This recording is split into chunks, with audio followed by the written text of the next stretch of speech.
Good morning, everyone who's with us at Hillhurst United Church. I'm really excited today to have a guest, Harry Maier, who's a professor at Vancouver School of Theology. Harry has been at Hillhurst United Church a few years ago when we had a weekly visit from a professor in their expertise of New Testament, Hebrew Scripture, theology, United Church polity, and pastoral theology. So I'm really glad to have Harry Maier with us. This past week when I was hearing the word apocalypse in the newspaper on the radio, I was thinking, apocalypse, I wonder what Harry has to say about this. And in our church, we sort of take the Bible and newspaper. And so I emailed Harry and said, hey, any chance we could have a conversation? So I want to welcome Harry Maier to this conversation. Thank you. So Harry, you are a professor who's able to take big thoughts and help us understand them and make our lives meaningful. When you hear about the talk of the book of Revelation and what's going on with the COVID pandemic, what can you tell us about the book? Who wrote it? What's it about? And is this the end time? Well, I'll just say that the COVID, just to assure people that the COVID-19 pandemic is not prophesied in the book of Revelation. And the COVID-19 pandemic really has nothing to do with the book of Revelation in any sense that there is history prophesied. So we can just kind of get that out of the way straight off the bat, okay? The book of Revelation was written sometime in the second half of the first century, sometime probably between 64 and 100 AD or CE. And it was written by a guy named John, who is not the same guy that wrote the gospel. Or the same person that wrote the gospel. In fact, we don't know the name of the person who wrote the Gospel of John, in fact. And but in the book of Revelation, there is a reference to John, a man named John, who is on the island of Patmos, which is just off the west coast of Turkey, a small island. And the tradition is that he was there in a prison for his faith in Jesus. That's a theory that gets a lot of scholarly debate that we don't need to go into right now, but that's the tradition. And the traditional picture of the book of Revelation is that it was written at a time when the church was being persecuted by the Roman Empire. And the book of Revelation then is read as a book of comfort to people who are being persecuted or people who are suffering for their faith. I've never heard the book of Revelation is thought about as a book of comfort. Yeah, well, the idea is that why do bad things happen to good people would be the question that the book of Revelation is trying to answer. And the answer is bad things happen to good people because there are bad people in the world who make bad things happen to them, and that God is on the side of good people, namely the people who are faithful to God, and that God will vindicate their faith. And what they need to do is endure because God is going to step in and make everything right. So we call that theodicy. How do we explain evil in the world if there's a good and all-powerful God? So the book of Revelation then is comfort, interpreted as comfort in that aspect. So John was writing to his context about his end or the end then, not our end now. That's right. When the book of Revelation was written and John was writing, John had no sense that the world was going to continue for 2,000 years, much less that there was going to be a global economy and so on and so forth. John is writing a document that is speaking to his own people in his own context with their own particular needs. And what John is saying is that the violent, rapacious, oppressive order of the Roman Empire, which in John's estimation is an evil order, is going to come to an end, and that God will reign supreme over the earth. That's what so yes, he's talking about his world coming to an end. Exactly. That's helpful then. So some of the reading I've done, I wonder if I'm on track or not, talks about the book of Revelation is about revealing. It's actually about not a cataclysmic end so much as what is God trying to reveal to us, or what is hidden in our systems, in the way we're living, that needs to have our attention. Is that an appropriate way to look at this book? Yeah, absolutely. So we know the book of Revelation under the title Revelation. Sometimes it's called Revelations, but actually it's Revelation. And the other word for revelation is the apocalypse. And the word apocalypse comes from a Greek word, apocalypsis, which means revelation or to reveal. Apocalypsis literally means to take off a veil.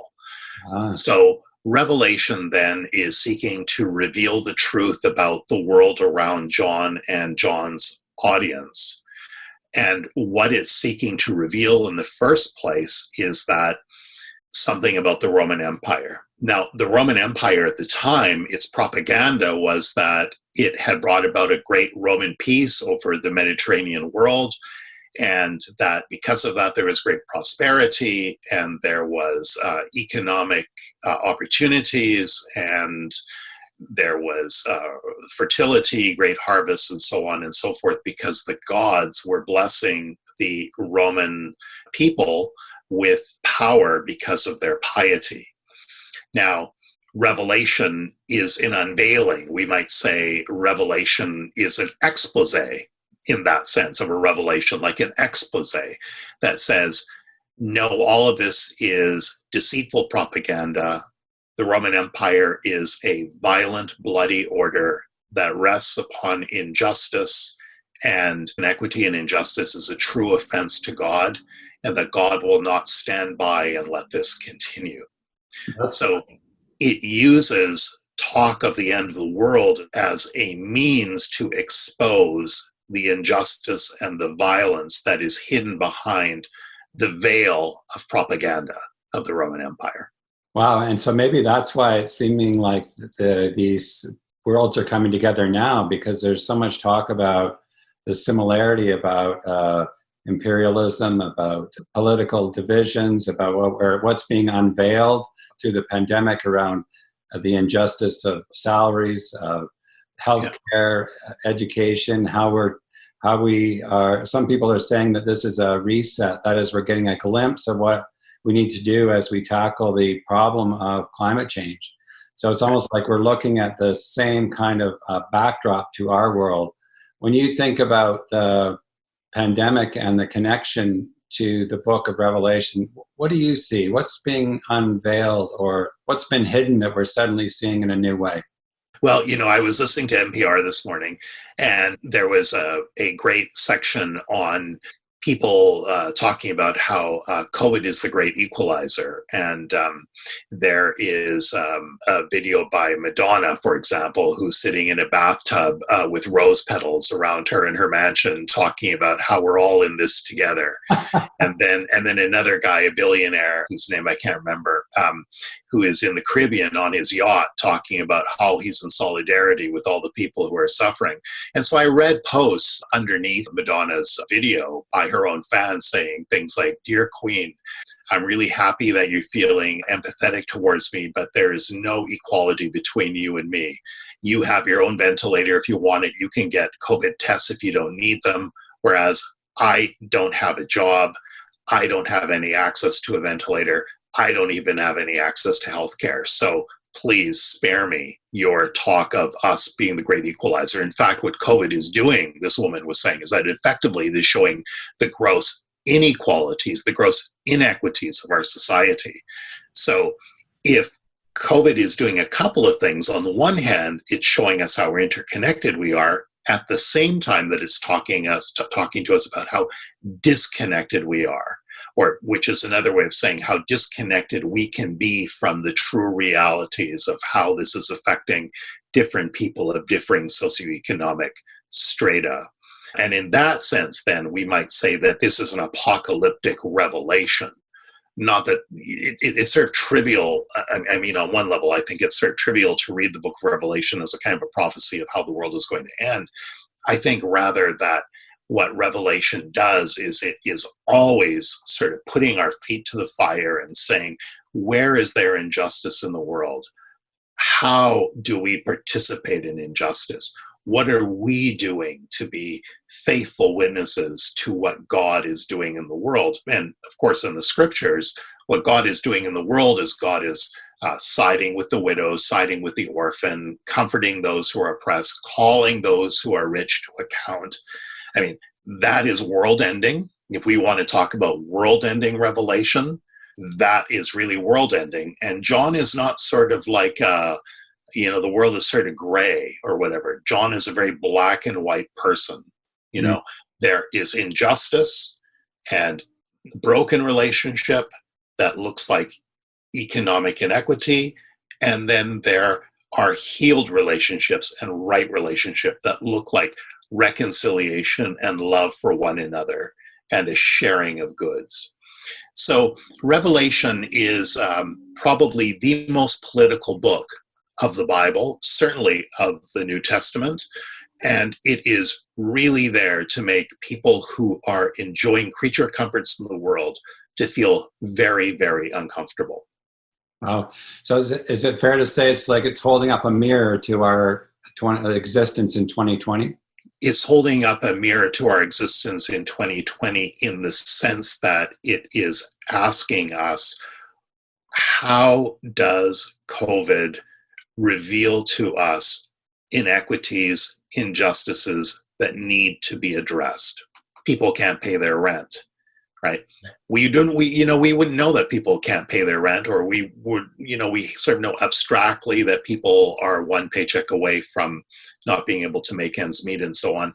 But now the fact that the government, for example, has come in with a lot of money to help people is an indication of just how tenuous life is for people. And we're not even talking about people on the street right now. That's another reality altogether. Yeah. I think we can't, hopefully we don't go back. We're going to move forward. The hope in this for me is that we're going to move forward remembering some of the things that have been revealed that are now before us, so that we transform ourselves as we relate to each other, as we live on the planet, as we live in harmony with the planet. I'm wondering for you, someone asked me today, I've got teenagers at home. What's the hope for them? I mean, for all of us, but what's the hopeful message, the Christian message for young people today as they're feeling that there's no hope? Well, that's a very good question. Of course, despair and despondence and so on. For Revelation, what the hope is for us is that we use our voices to speak up, to give witness to what is true and right in the world. The word martyr, Book of Revelation is famous for its martyrs because there's all sorts of stories about people who are martyrs, who are dying for their faith. But the word martyr really means witness. And the most important word in the Book of Revelation is also, it's a word that is related linguistically to the word martyr, to witness, which is to testify. What martyrs do is they testify. So what is it that we testify to? What are we called to testify to in our lives? So yes, we can throw up our hands in despair and say the world is not going to get any better and this world is just doomed, so let's get depressed about this. But the other call is to say that the last word over creation is not evil, is not despair, but is hope and is God. God has the last word over creation. God has the last word over everything that is death dealing. And so we make a wager. I would say to young people, it's time to make a wager. And the wager is this: what are we going to bet our lives on? Are we going to bet our lives on that this is just the same damn old stuff all over again? Or are we going to bet our lives on the idea that, as Martin Luther King said, the universe inclines to justice, and that we're going to put our shoulder behind the wheel of where there is justice and where there is right relationship? We can't know whether we will be successful. We can't know whether we can bring an equitable order out of all of this. But what we can know is we can know what right relationship looks like. And we can ask ourselves what it is that we want to promote in this world. The Book of Revelation is just saying, it's really not a choice not to choose, not to just kind of go into default mode. And everything within first world culture, especially people who are in the upper middle class, everything about culture is about making us feel comfortable, keeping our eyes away from the suffering of the world. We put seniors in residences so that we don't have to see old people. We put dead people in funeral homes so we don't have to see dead people. All of this now is just reminding us that this is all a kind of mirage, that in fact this world is really deeply broken and suffering world. And so our choice then is to kind of close our eyes and pretend it's just not there, or to open our eyes and to seek how we then can be instruments of life in the world. That's what John is called, to testify, to bear witness to what is life. So, I think that despair is a luxury. I think that most of the people in this world outside of North America don't have the luxury of feeling hopeless, don't have the luxury of feeling despair. They have to get going and they have to do what they can to survive. So I don't really, I don't have a lot of patience with despair. I understand it, it's not that I'm, insensitive by any means, but I just think that, despair is a creature of comfort. Like, in the sermon last Sunday and Easter, we talked about the message was get up.